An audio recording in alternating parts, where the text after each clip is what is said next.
One of my subscribers had commented that I held a prejudice myself. I was recording a video on prejudices, and he commented that I don't hold a high priority to romantic relationships in my life, and that in itself was a prejudice.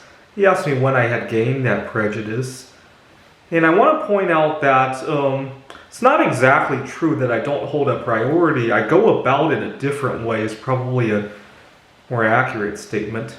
A little bit of background. I lost my virginity when I was 22 years old, which is kind of late by American standards. And early on in my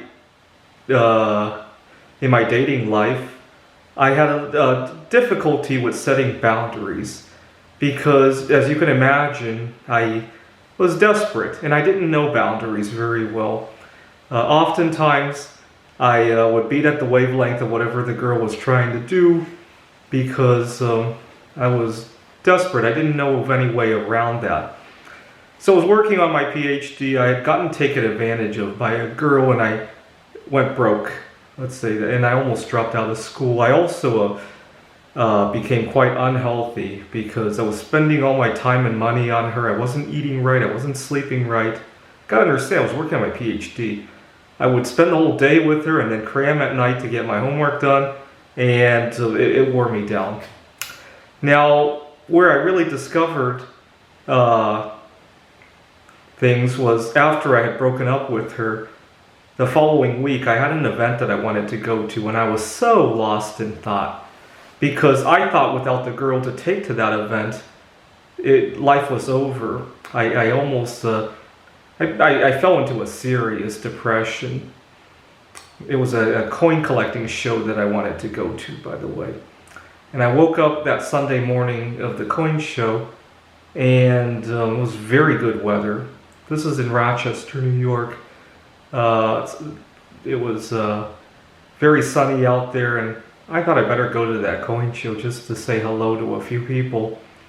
And I went there, and I forgot that didn't even have a girl with me. And see, I went there with the idea that maybe I could meet another girl at the coin show. I left with the idea that life goes on without the girl, and everything I thought I needed a girl to do with, I could do without.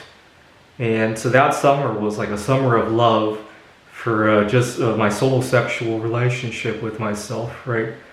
I've bounced back and forth between having a girl in my life and being happily solosexual. I bounced back and forth at least 4 times that I can count. I'll talk about them in this video.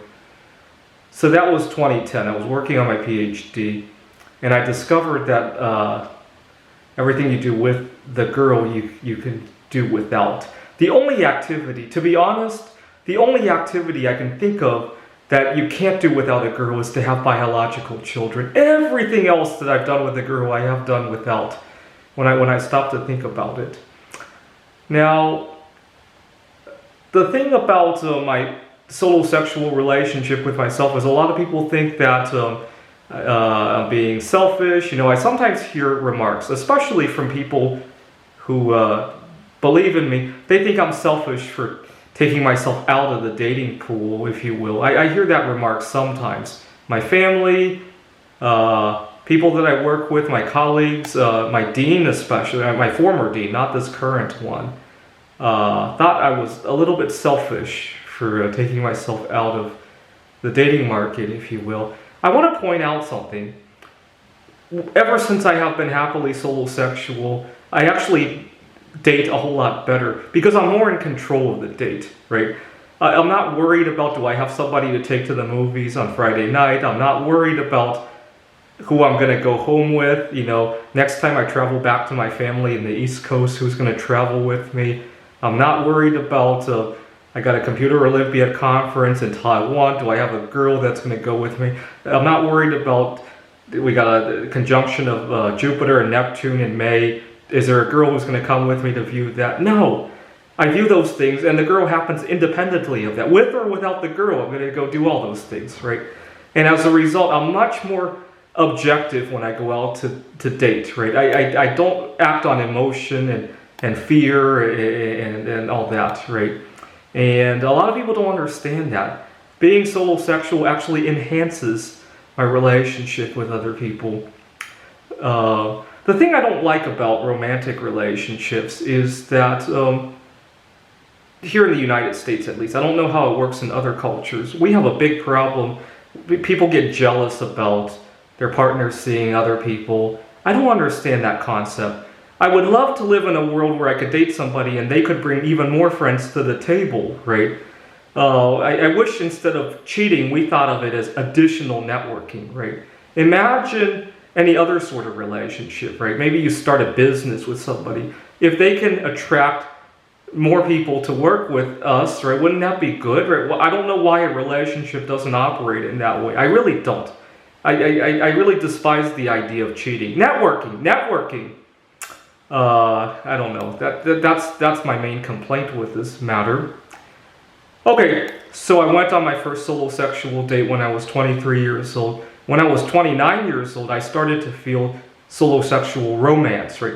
When I was 23, it was more like a solosexual date, maybe even only a solosexual friendship. When I was 29, it was solosexual romance. Let me elaborate on that. I was dating a girl many years, my junior. She was living with her parents, and we got into a significant disagreement. She thought I was cheating on her. I was working on a computer game for a conference. This was in 2016. That year, the puzzle game of 2048 was all the craze. I was writing an AI for that game, and I got carried away. And I would agree to meet up with her, but I would show up like 2 hours late because I got carried. I would look at the clock and, oh my God, 5 hours had flown by. And that's how carried away I was with that game. I was fascinated with it. And I would get off work, and the next thing I knew, it was like 10 p.m. just from being zoned out writing that game.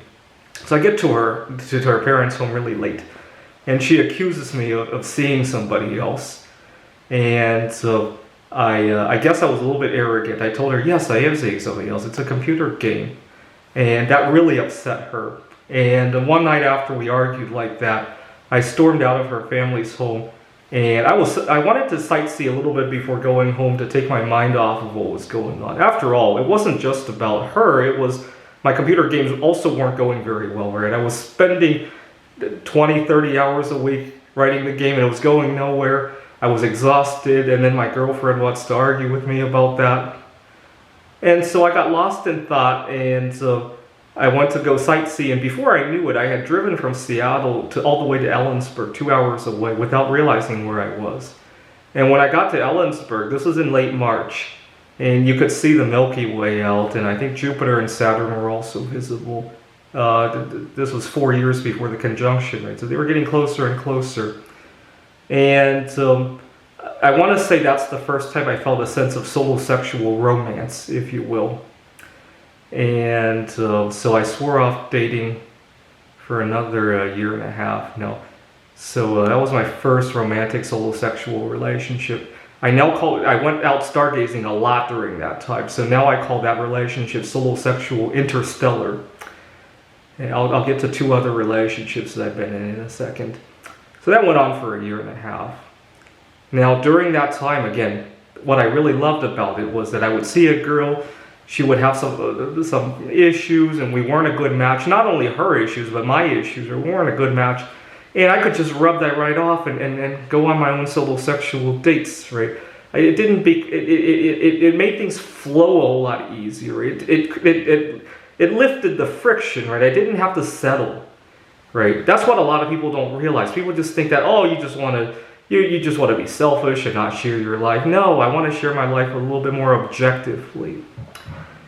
So I met another girl while playing at a board game club, a chess club, and we hit it big. Now the problem is that, well, 2 problems. She was a few years my junior, and also things were moving too fast. Her family wanted us to get married, and I wasn't ready yet. At the time, I had a lot of changes in my career. I also wanted to write the #1 AI for a number of games. I was still involved in the Computer Olympiad. I'm not so gung-ho about the Computer Olympiad anymore, ever since the events of the last 2 years. And I just wasn't ready. I had a lot of things that I wanted to do, I also wasn't sure if I wanted to live in the Seattle area forever, right?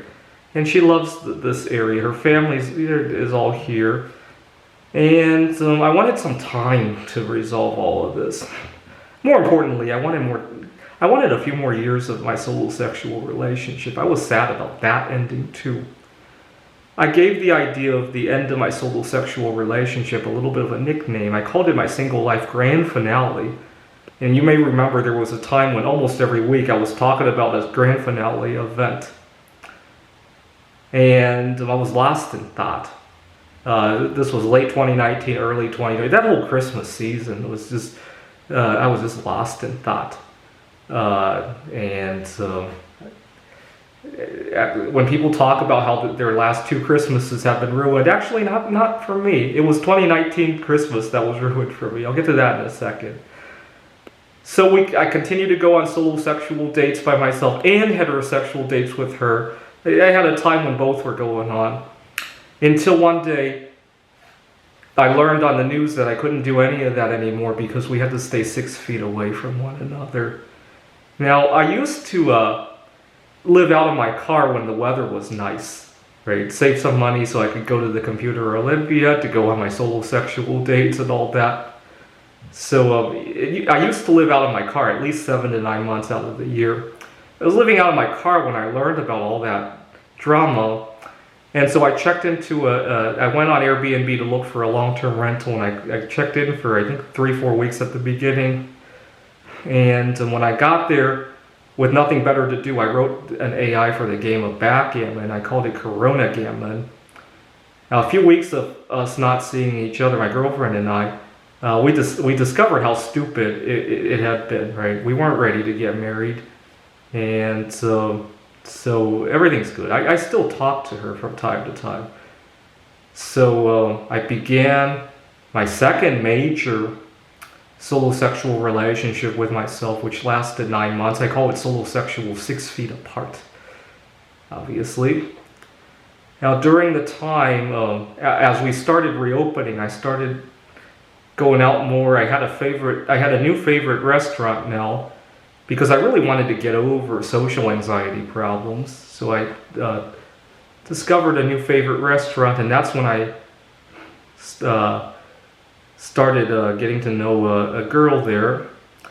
And that's, again, her mom is just pushing things to go really fast, right?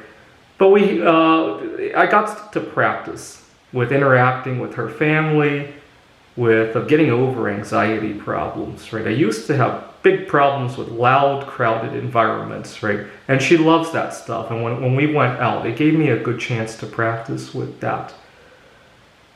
We ended up disagreeing about, earlier in 2021, we ended up disagreeing about a substance we need to take for the pandemic. Hate to mention the substance on here. And so we parted ways as a result of that.